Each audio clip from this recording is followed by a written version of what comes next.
अस्सलाम वालेकुम। आप देख रहे हैं सियासत.pk। इमरान खान पर मुतअद्दिद केसेस बनाए जा रहे हैं और जब पता चल रहा है कि साइफर केस और तमाम तर केसेस की स्टैंडिंग खत्म होती जा रही है, तमाम तर केसेस बोगस है, तब एक और केस मंजर-ए-आम पर लाया गया है और इमरान खान पर बगावत के, सेडिशन के चार्जेस लगाने की कोशिश की जा रही है। उस हवाले से भी आपको आगाह करेंगे। लेकिन बचपन से सिखाया ये गया कि कश्मीर पाकिस्तान की शहरग है और कश्मीर से प्यार पाकिस्तानियों को जिस कदर था, लेकिन अब जाके एक नई फिलॉसफी पढ़ाई जा रही है। कुछ और भी अहम तरीन खबरें सबके बारे में आपको बताएंगे। लेकिन जिस तरीके से पाकिस्तान में चीजों को मैनेज किया जा रहा है, जिस तरीके से आवाजों को बंद किया जा रहा है, प्लेटफॉर्म्स को खामोश करवाया जा रहा है, सहाफियों को, शायरों को उठाया जा रहा है, इस सारे सिचुएशन में खबरों का तसलसल बरकरार रहे और हम आप तक ये सच पहुंचाते रहें। आपकी उसमें सपोर्ट चाहिए, कीमती राय का इजहार करें, कंटेंट को ज्यादा से ज्यादा शेयर करें और हमें सपोर्ट करें यूट्यूब के ऊपर हमारे मेंबर बनकर भी। इमरान खान पर केस एक और बना दिया गया है। महमूद रहमान कमीशन रिपोर्ट और इमरान खान के ऑफिशियल ट्विटर अकाउंट से जिस तरीके से जारी की गई और उसके बाद उसको जितने लोगों ने पोस्ट किया, रीट्वीट किया, महमूद रहमान कमीशन रिपोर्ट की आवाजें उठना शुरू हो गई। कमीशन रिपोर्ट को पब्लिक किया जाए, पाकिस्तान में आज तक वो रिपोर्ट लोगों ने पढ़ी नहीं, उसको मंजर-ए-आम पर लाया जाए। इसके बाद कुछ पावर हेडक्वार्टर्स में खलबली मचती दिखाई दी और इमरान खान पर अब जो मुकदमा दर्ज किया गया है वो ये है कि इमरान खान के अकाउंट से जो वीडियो जारी की गई है वो रियासत मुखालिफ प्रोपेगेंडा है और उसमें ऑफिसर्स और जवानों में उनको उकसाया जा रहा है, प्रोवोक किया जा रहा है कि वो बगावत करें। इस किस्म के अल्फाज उस लेटर के अंदर इस्तेमाल किए गए। इमरान खान से कल रात एफआईए की टीम रातों रात, कल के दिन के अंदर ही इस चीज का फैसला किया गया कि पेका एक्ट के जो है इस पर लागू होगा और फिर इसके साथ साथ इमरान खान पर मुकदमा बनेगा और ये एक ऐसी चीज थी जिससे बगावत का जिसमें अंसर मौजूद है। रातों रात एफआईए की टीम पहुंचती है अडयाला जेल और रातों रात इमरान खान से एक इन्वेस्टिगेशन प्रोसेस जो है वो शुरू किया जाता है। इमरान खान किसी चीज का कोई जवाब बरह रास्त नहीं देते और वो कह रहे हैं कि मुझे लीगल टीम की मौजूदगी में मैं जो बात करूंगा करूंगा। लेकिन इस वक्त एक लेटर जो जिसके नीचे जवाब तहरीर किया खान साहब ने वो गर्दिश कर रहा है सोशल मीडिया के ऊपर और एब्सोल्युटली नॉट से ये एब्सोल्यूट नॉनसेंस तक का सफर।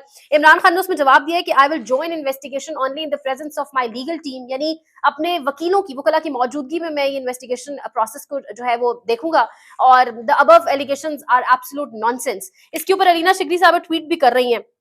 वो कह रही हैं कि जो absolutely not है, that is upgraded to absolute nonsense. So FIA will probe incarcerated Imran Khan for a tweet he never did. Just like a cipher he never made public, Imran Khan is absolutely not in the mood for putting up with this nonsense. Alina शिगरी साहिबा का ये इसके ऊपर आप कह लें एक reaction सामने आया है। तो इस तरीके से मामला को चलाया जा रहा है। अलीमा खान साहब इमरान खान की बहन और हर पेशी पे जो भी अहम मौके होते हैं मुलाकात के लिए भी इमरान खान से पहुंचती हैं। वो अलीमा खान साहिबा की एक वीडियो इस टाइम सर्कुलेट कर रही है। अलीमा खान साहिबा और फैमिली बज़ाहिर लग रहा है कि आज काफी गुस्से में है और वो कह रही है कि अब हम अडयाला जेल के बाहर बैठ जाएंगे, अब हम यहाँ से उठेंगे नहीं। जहां तक वो कह रही है कि हम फैमिली कंसर्न है या जहां तक हमारा ताल्लुक है, अब हमारा सब्र का पैमाना लबरेज हो चुका है और इमरान खान को जिस तरीके से एक मौत की चक्की वाले सेल में, डेथ सेल में रखा गया है, आइसोलेशन में रखा गया है, वकला से मिलने की इजाजत नहीं है, 5 से 8 मिनट की मैक्सिमम मुलाकात होती है और जिस तरीके से मामला वो कह रही है कि जो मर्जी हो, कान खोलकर सुनने वाले सुन लें कि डील किसी सूरत इमरान खान नहीं करेगा और लॉयर भी आज इसलिए पहुंच नहीं सका केस में कि उस पर भी दहशतगर्दी का पर्चा है, बर्दाश्त खत्म होती जा रही है। एक अहम तरीन बात उन्होंने की, उन्होंने कहा 9 मई के हवाले से जिस तरह फॉर्मेशन कमांडर्स के अंदर एक तशवीश पाई जा रही है, इमरान खान को भी खासी तशवीश है और वो भी यही कह रहे हैं कि 9 मई के हवाले से तफ्तीश की जाए, 9 मई के हवाले से इन्वेस्टिगेट किया जाए। लेकिन वो साथ ये भी कह रहे हैं कि 9 मई के हवाले से देखा जाए कि किसके हुक्म पर मुझे इस्लामाबाद हाई कोर्ट से इस तरीके से गिरफ्तार किया गया और इसके साथ साथ इस्लामाबाद हाई कोर्ट से किसके हुक्म पर सीसीटीवी फुटेज, सीसीटीवी कैमरास को उतार के ले गए। ये तमाम तर चीजें भी फिर इन्वेस्टिगेशन का हिस्सा होंगी और अलीमा खान साहिबा का ये वीडियो देखिएगा। समझ रहे हैं कि हम चुप करके बैठे रहेंगे, हम चुप करके नहीं आप बैठने लगे, अब हम खुद निकलेंगे और कोई हमारे साथ निकलना चाहता है वो जरूर निकलेगा। लेकिन ये अब आप हदें क्रॉस कर रहे हैं जज साहिबान। आगे बढ़ते हैं, अहमद फरहाद के हवाले से बात करेंगे। अहमद फरहाद एक शायर, कश्मीर से इनका ताल्लुक, शायर, अदीब, लिखने वाले जो पाकिस्तान की ऑब्वियसली फखर होते हैं, जो किसी भी मुल्क का फखर होते हैं, जिनको बड़ी इज्जत दी जाती है, बड़ा उनके एक स्टेचर होता है, एक स्टैंडिंग होती है। इसके साथ साथ सहाफत के शोबे से भी मुंसलिक अहमद फरहाद साहब जिस तरीके से 15, 14 दिन, 16 दिन गायब रहे और फिर उसके बाद all of a sudden one fine morning उनकी बरामदगी होती है कश्मीर के कोहाला पुल से, एक सफेद कैरी डब्बे में वो मिलते हैं। आज उनके केस की आप कह लें जो समात हुई है अदालत के अंदर, उसमें ईमान मजारी साहिबा ने कहा है कि अहमद फरहाद की कंडीशन, उनकी जो सेहत है, मेडिकल कंडीशन वो बहुत वर्स्ट हो चुकी है, जॉन्डिस उनको डायग्नोज हुआ है और शॉर्ट टर्म मेमोरी लॉस भी वो फेस कर रहे हैं, ये उनकी अहलिया का कहना था। और इसके साथ साथ ये भी कहा जा रहा है जब आज पूछा गया, अदालत ने जब सवाल पूछा कि हमें उस वक्त को ढूंढना है कि 29 मई से पहले तक अहमद फरहाद कहाँ था, हम उस वक्त को ढूंढना चाह रहे हैं, तब वो कहाँ मौजूद थे। और जब कहा गया अदालत की जानिब से, जस्टिस मोहसिन अख्तर कियानी साहब ने जिस तरीके से इस केस को लेकर चले, वो सलाम है उनको। उन्होंने कहा कि जिस तरीके से अदालत जो है चाहती है कि हर कोई अपने कानून के दायरे में रहकर काम करे, तो प्रोसिक्यूटर जनरल इस्लामाबाद में कहा कि अब उन्होंने कानून के दायरे में रहकर काम किया है, जिस पर मोहसिन अख्तर कियानी से बड़ा दिलचस्प जवाब दिया। उन्होंने कहा कि हमें यही तो तयन करना है कि वो कानून के दायरे से बाहर गए क्यों, और कानून का दायरा जो है वो कहां से शुरू होता है। और अब उन्होंने कानून के दायरे में रहकर काम किया, जिस पर प्रोसिक्यूटर जनरल की जानिब से जब जवाब आया कि हमने कानून के गलत इस्तेमाल का तयन करना है, ये जवाब दिया गया मोहसिन अख्तर कियानी की जानिब से कि कानून का इस्तेमाल ही क्यों गलत किया जाता है, गलत इस्तेमाल का ये तो हमने तयन करना है। अच्छा, यहाँ पर बड़ी इंटरेस्टिंग एक सिचुएशन भी क्रिएट हो गई है।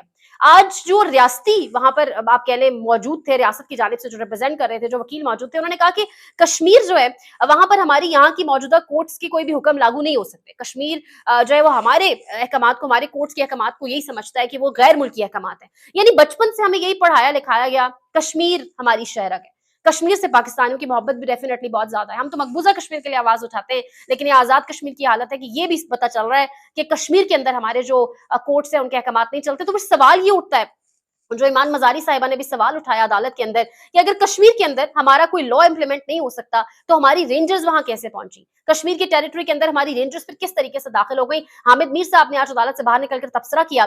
उन्होंने कहा कि कश्मीर ये जो तमाम तर मामला है, इसमें दुश्मन के जो हाथ है, पाकिस्तान के दुश्मन के हाथ मजबूत किए जा रहे हैं, जबरदस्ती कश्मीर को सरेंडर करवाया जा रहा है। ये बात उन्होंने रिलेट की। उन्होंने कहा आप देखिए, अहमद फरहाद की जिस दिन गिरफ्तारी डाली गई, उस दिन ज्वाइंट एक्शन कमेटी और कश्मीर की हुकूमत के दरमियान मुआहदा तय पा गया था। उसी दिन ही क्यों एक कश्मीरी शायर की, और खासतौर पर उस शायर की जिसने इस तमाम तर मूवमेंट पे बहुत आवाज उठाई, इसको पूरी कवरेज दी अपने ट्विटर अकाउंट के जरिए, उसकी गिरफ्तारी उसी दिन ही डालने का क्या मकसद था? क्या मकसद ये था कि कश्मीर के अंदर दोबारा हालात खराब किए जाए? तो हामिद मीर साहब कह रहे हैं, जिनका अपना ताल्लुक भी कश्मीर से है, हामिद मीर साहब कह रहे हैं कि पाकिस्तान के दुश्मनों के हाथ मजबूत किए जा रहे हैं ना। वो पाकिस्तान के जो रियासती इदारे हैं जो कहते हैं कि आज़ाद कश्मीर एक फॉरेन टेरिटरी है, उन्होंने इस मामले में काफ़ी गड़बड़ कर दिया।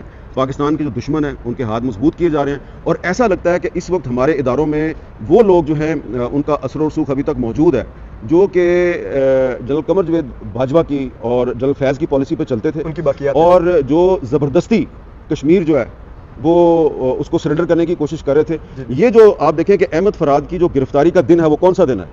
जिस दिन आज़ाद कश्मीर की हुकूमत और जॉइंट अवामी एक्शन कमेटी जो है आज़ाद, उसके दरमियान एक मुआहदा हो गया। हर किसी ने सुख का सांस लिया कि जनाब अब मामला खत्म हो गया। आपने उसी दिन उठा लिया एक कश्मीरी शायर को उठा लिया। बड़ी कंसर्निंग चीजें जो रेस की गई अदालत में कश्मीर के हवाले से भी, और डेफिनेटली अहमद फरहाद की सेहत के हवाले से भी। अगर और थोड़ा सा आगे चलकर बात करें हामिद मीर के हवाले से, तो हामिद मीर साहब ने आज अदालत के बाहर सिर्फ यही तबसरा नहीं किया। उन्होंने कहा कि जब भी कोई हुकूमत जाने लगती है, इससे कबल भी वो कह चुके हैं, जब भी हुकूमतें जाने लगती हैं वो अदलिया से और वो मीडिया से महाजराई करती है, जिस तरीके से आज हम मुस्लिम नवाज को देख रहे हैं। उन्होंने कहा कि नून लीग जब भी आती है, मीडिया और अदलिया को दबाने की कोशिश करती है। अभी भी नून लीग पूरी लॉयल्टी शो कर रही है। आप आने वाले दिनों में देखेंगे वो इससे मजीद ओबीडियंट बच्चे बनकर दिखाएंगे, ओबीडियंस शो करेंगे। और उन्होंने कहा कि जब वो नहीं शो करेंगे, जब वो इससे पीछे हटने की कोशिश करेंगे, तो फिर आप सब देखेंगे कि उनकी हालत क्या होती है। तो नून लीग आजकल जिस तरीके से अदलिया के साथ महाजराई लिए बैठी है, सिवाय काजी फैज ईसा साहब के, जिस तरह जजेस पे तनकीद, कल भी जिस तरीके से जिक्र होता रहा, काली भेड़े, जिस तरीके से शहबाज शरीफ के बयान का 3 बार कल की समात में तस्करा हुआ, तो हामिद मीर साहब का तबसरा उस पर मौजूद है। एक बड़ा अहम केस, फुल कोर्ट तश्कील दे दिया गया है। जितने भी जजेस इस वक्त अवेलेबल हैं कोर्ट के अंदर, उन सबके, अच्छा बड़ी हैरत की बात है, काजी फैज ईसा साहब बल्ले का निशान लेने वाले भी खुद हैं। पीटीआई की जो मखसूस नशस्तें हैं, पीटीआई की जो रिजर्व सीट्स हैं, उसके ऊपर एक फुल कोर्ट तश्कील दे दिया गया है। पीटीआई की रिजर्व सीट्स का मामला क्रिएट क्यों हुआ, मामले का ओरिजिन क्या है, मामला मतलब जड़ क्या है, रूट कॉज क्या है? रूट कॉज यही है कि पीटीआई से बल्ले का जो एक इंतखाबी निशान है वो छीना गया, मखसूस नशस्तों का रोला उसके बाद बना, और मखसूस नशस्तें नहीं मिल सकी डेफिनेटली मुस्लिम लीग नवाज को भी, तो उनके पास भी 2/3 मेजॉरिटी अक्सरियत नहीं मौजूद।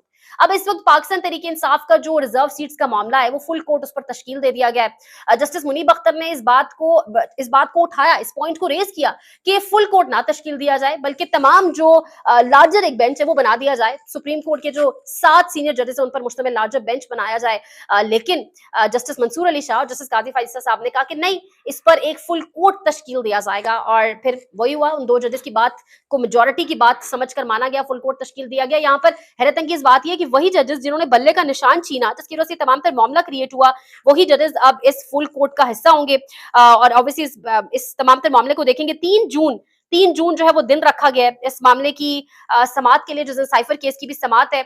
और अब इसमें 12 जो जजेस हैं, लगभग 12 जजेस, क्योंकि जस्टिस मुसर्रत हिलाली साहिबा तबियत खराबी की वजह से बेंच का हिस्सा नहीं बन पाएंगी, 12 जजेस मौजूद हैं। जिस तरीके से हम जानते हैं प्रैक्टिस एंड प्रोसीजर बिल के बाद जो एक डिफरेंस ऑफ ओपिनियन था जस्टिस मुनीब अख्तर और जस्टिस आयशा मलिक का, उस वक्त के बाद अब जाकर वो जस्टिस काजी फायज़ के साथ बैठेंगे। हम एक लंबे टाइम बाद उनको भी देखेंगे बैठा हुआ। अब सवाल ये उठता है कि ये जो मामला है ना तमाम तर पीटीआई के रिजर्व सीट्स का, इसी मामले के साथ काजी फायज़ साहब की तकदीर भी जुड़ी है। और अगर पीटीआई की रिजर्व सीट्स, अब फैसला ये होगा कि पीटीआई को रिजर्व सीट्स मिलेंगी, क्या वो नशस्तें खाली रहेंगी, क्या वो नून लीग के पास जाएंगी, और फिर इसी से जुड़ा होगा काजी फायज़ साहब की एक्सटेंशन का मामला। ऑल्दो खबरें चलवाई जा रही हैं कि वो एक्सटेंशन में मजीद बिल्कुल इंटरेस्टेड नहीं है, लेकिन डेफिनेटली अगर ये नशस्तें नून लीग को मिल जाती हैं तो वही फैसला करेगा, कुर्रा निकलेगा काजी फायज़ साहब के हक में या नहीं। इस पर शाहिद असलम साहब बड़ा दिलचस्प ट्वीट कर रहे हैं। वो कह रहे हैं कि बेंच की तश्कील से एक बात वाज़ेह हो गई है कि नौकरी बढ़ने के चांसेस अब भी मौजूद है। मखसूस नशस्तों का मामला बल्ले का निशान छीनने से ही सामने आया था। देखना होगा पाकिस्तान तहरीक इंसाफ इस मामले पर किस तरीके से इस मामले को मैनेज करती है, डील करती है। बज़ाहिर एक अहम चाल चली गई है कारीगरों की तरफ से। अच्छा, साकिब बशीर साहब कहते हैं कि बात लार्जर बेंच से होती हुई फुल कोर्ट तक पहुंच गई, मतलब जिनके फैसले के असरात हैं वो भी बेंच में होंगे। तो बड़ा इंटरेस्टिंग हो गई तमाम तर मामला देखना, किस तरीके से काजी फायज़ साहब इसमें खुद मौजूद, खुद बल्ले का निशान छीना, खुद ही जज, खुद ही ज्यूरी। देखते हैं अब मामला किस तरफ जाता है, ऊंट किस करवट बैठता है। देखते रहिए siyaasat.pk। पाकिस्तान में इस वक्त सबसे बड़ा मसला बोलने का है। पाकिस्तान में बोलने नहीं दिया जाता, जुबानें खींच ली जाती हैं, डर है, खौफ है, टेरर है। पाकिस्तान का मीडिया मुकम्मल तौर पर कंट्रोल्ड है, वेल मैनेज्ड है, एक मैसिव सेंसरशिप है। इसी तरह का दबाव पाकिस्तान में siyaasat.pk भी फेस कर रहा है, जिसे पाकिस्तान भर में गुज़श्ता कई महीनों से मावरा आइन, मावरा कवानीन मुकम्मल तौर पर बंद कर दिया गया है, मुकम्मल तौर पर बैन कर दिया गया है। siyaasat.pk की नशरियात को लिमिटेड करके पाकिस्तान में छोड़ दिया गया है। तमाम तर कानूनी मुआवजे के ऊपर आवाज उठाई गई, दस्तक दी गई, लेकिन हर तरफ से खामोशी है, सन्नाटा है, कहीं पर कोई सुनवाई नहीं है, कोई सुनने को तैयार नहीं है। लेकिन इसका हल क्या है? क्या खामोश हो जाएं? क्या सवाल ना करें? क्या मालूमात आप तक ना पहुंचाएं? क्या इंफॉर्मेशन आप तक ना पहुंचाएं? मालूमात भी पहुंचेगी, इंफॉर्मेशन भी पहुंचेगी, सवालात भी उठेंगे, लेकिन अब आपने रोल प्ले करना है, आपने अपना किरदार अदा करना है। और छोटा सा एक प्रोसीजर है, प्रोसेस है, उसके बाद आप अपना किरदार अदा करें और हमारी मदद करें। पहले आपने यह करना है कि हमारे यूट्यूब चैनल को सब्सक्राइब करना है, उसके बाद ज्वाइन के बटन के ऊपर जाना है, क्लिक करके हमारा मेंबर बनना है। या फिर दूसरा ऑप्शन यह है कि आपने वीडियो की डिस्क्रिप्शन में जाना है, वहां पर पैट्रियन का लिंक मौजूद होगा, उस लिंक के ऊपर क्लिक करें और हमें सपोर्ट करें, हमारा हिस्सा बने, हमारी ताकत बने। ख्याल रखिएगा। अल्लाह हाफिज।